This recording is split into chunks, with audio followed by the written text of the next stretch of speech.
Welcome to day 2 of the Fun-A-Day experiment, wherein I'm attempting to combine marketing, business, and lifestyle tips with dancing and resources and out-of-comfort zone challenges. I've already changed it a little bit. Today, as I was watching day 1, I realized that 15 minutes is just way too long to expect people to sit through the whole thing, and plus there's a lot going on in that video anyway, so I've decided to break it down just a little bit more. Every Monday through Thursday, we're going to stick with the marketing, business, and lifestyle related tips format, but that's it. On Fridays, we're still going to do resource days. Saturdays, we're still going to dance together, but I'm going to teach you all of the dance moves on that one day, and then we'll put it all together in the one video. Sundays, still out of comfort zone challenge days. I'm Kristen LaJeunesse, and this is We'll Travel for Vegan Food Marketing Edition. We'll travel for vegan food. If there's one thing that everyone struggles with, that's time management. A number of you had asked this question in a roundabout way, or even directly, on how to best manage your time, how to get all of those things done in one day.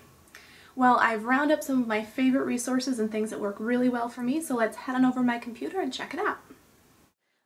Welcome back to my desktop. I've put together 6 different time management suggestions for you, all based on things that I have successfully used before.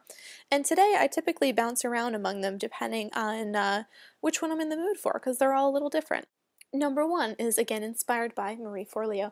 She says, if it's not scheduled, then it's not real. And I love this because it's directly related to what we talked about yesterday. And yes, there is something to keeping lists and crossing things off, but one of the reasons that I really love that Google Calendar that I mentioned to you, or just any kind of digital calendar, is that it creates a place for you to physically list things out and see what's ahead of you for the day or the week or the month or even the year. And that can really be valuable. If we schedule it and stick to our own schedules, then we won't miss a beat. Number 2, it's okay to say no. As Marie would say, jump aboard the no train. One of the quickest ways to feel overwhelmed and underaccomplished is to try to say yes to absolutely everything, including those birthday parties and going out with friends and watching all of your favorite TV shows on your computer. Start practicing saying no to the things that will not support or help your personal development or work.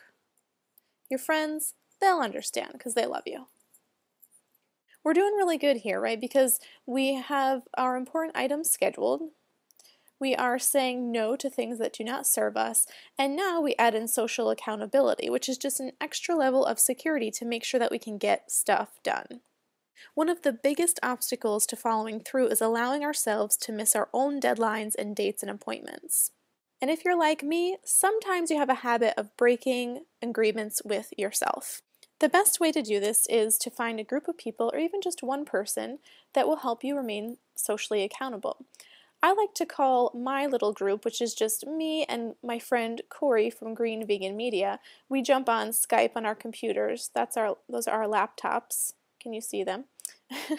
And we Skype or Google Hangout once a month, and we talk about our goals for the month or the week or maybe even that day, and we just share that with each other and provide support, and we keep the calls to maybe an hour, and this way too we can check in with each other and say, hey, how is that project going, or how's that one task that you're working on? And just by having a group, close group of people, or even just one person to report to who also is creative or an entrepreneur or someone who's in a similar line of work than you, will help tremendously. Number 4, the before I go to sleep rule. I love this one, and I learned it from Derek Halpern of Social Triggers. He says that before you go to bed, make a promise to yourself that you'll do this one thing or a series of things before you go to sleep. So an example that he gave was wanting to start reading more often. So he told himself before he goes to bed, he'll read 5 pages of a book every night. And before you knew it, he was through books and books and was looking forward to reading every night before he went to bed.